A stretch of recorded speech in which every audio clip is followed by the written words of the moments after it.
Hormuz കടലിടുക്കിലൂടെ കടന്നുപോകാൻ നിലവിൽ Indian കപ്പലുകൾക്ക് മാത്രമാണ് അനുമതി ലഭിച്ചിരിക്കുന്നത്. എന്നാൽ ഇറാനും ഇന്ത്യയും തമ്മിൽ ഏതെങ്കിലും തരത്തിലുള്ള അവിശുദ്ധ കൂട്ടുകെട്ട് ഉണ്ടായിരിക്കാം എന്നതായിരുന്നു പലരും ഇതിനോടായി തന്നെ ഉയർത്തിയ വിമർശനം.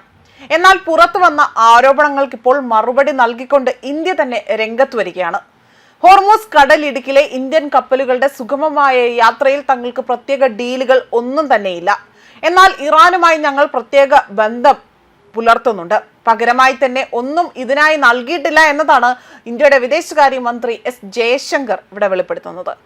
ഇറാനും ഇന്ത്യയും തമ്മിൽ സുഹൃത്തുക്കളാണ് എങ്കിൽ പോലും ഇരു രാജ്യങ്ങൾക്കും ഇടയിൽ യാതൊരു വിധത്തിലുമുള്ള ഡീലിംഗ്സും നടന്നിട്ടില്ല എന്ന വ്യക്തമായ സൂചന തന്നെയാണ് ഇവിടെ നൽകിയിരിക്കുന്നത്. പശ്ചിമേഷ്യൻ യുദ്ധത്തെ തുടർന്ന് ലോകത്തെ ഏറ്റവും പ്രധാനപ്പെട്ട എണ്ണക്കടത്ത് പാതയായ ഹോർമൂസ് കടലിടുക്ക് ഇറാൻ അടച്ചപ്പോൾ പല രാജ്യങ്ങളും ആശങ്കയിലായിരുന്നു.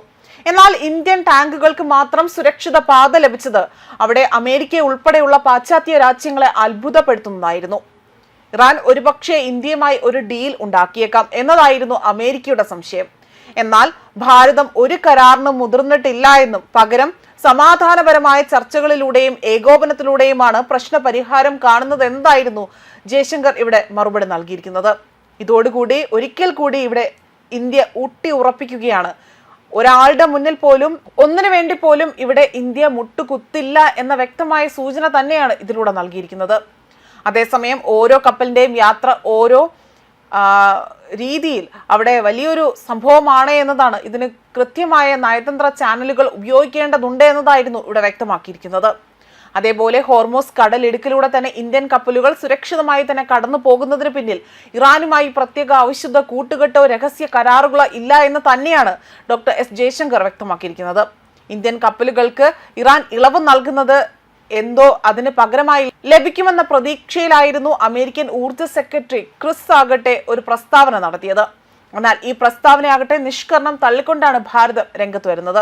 ഇറാനുമായി ഭാരതത്തിന് ദീർഘകാലമായുള്ള നയതന്ത്ര ബന്ധമുള്ളതും നിലവിലെ സംഘർഷ സാഹചര്യത്തിൽ ഓരോ കപ്പലിന്റെയും നീക്കം കൃത്യമായ നയതന്ത്ര ഏകോപനത്തിലൂടെയുമാണ് എന്ന് അത് സാധ്യമാകുന്നതെന്നും അദ്ദേഹം വ്യക്തമാക്കുകയാണ് ചെയ്തിരിക്കുന്നത്. എല്ലാ ഇന്ത്യൻ കപ്പലുകൾക്കും ഒരേപോലെ ബാധകമായ ഒരു ബ്ലാക്ക് കാറ്റ് അറേഞ്ച്മെന്റ് നിലവിലില്ല എന്നും അദ്ദേഹം ഇവിടെ വ്യക്തമായി ഒരു കാര്യം തന്നെയാണ് സൂചിപ്പിക്കുന്നത്. അതേസമയം ഇന്ധന ഇറക്കുമതിക്കായി തന്നെ ഗൾഫ് രാജ്യങ്ങളെ വലിയ തോതിൽ ആശ്രയിക്കുന്ന ഭാരതത്തിന് ഹോർമൂസ് കടലിടുക്കിലെ തടസ്സം വലിയ ഭീഷണിയായിരുന്നുവെന്നും എന്നാൽ സംഘർഷത്തിൽ ഏതെങ്കിലും ഒരു പക്ഷം പിടിക്കാതെ എല്ലാ കക്ഷികളുമായും ആശയവിനിമയം നടത്തുന്ന ഭാരതത്തിന്റെ നയം ഇവിടെ വിജയിക്കുകയാണ് എന്നതാണ് അദ്ദേഹം വ്യക്തമാക്കുന്നത്. വിദേശകാര്യമന്ത്രി ഇറാനിയൻ അധികൃതരുമായി തന്നെ നടത്തിയ നിരന്തരമായ ടെലിഫോൺ സംഭാഷണത്തിൽ ഇത് കൂടുതൽ കരുത്തേകുന്നതായും സൈനികമായ അകമ്പടിയേക്കാൾ നയതന്ത്രപരമായ സംഭാഷണമാണ് ഇപ്പോൾ കപ്പലുകളുടെ സുരക്ഷിതമായ അല്ലെങ്കിൽ അവരുടെ സുഗമമായ നീക്കത്തിന് അത് ഗുണകരമായിരിക്കുന്നത് എന്നതാണ് ഭാരതത്തിന്റെ നിലപാടായി തന്നെ സൂചിപ്പിക്കുന്നത്. ന്യൂസ് ഡെസ്ക് കർമ്മ ന്യൂസ്.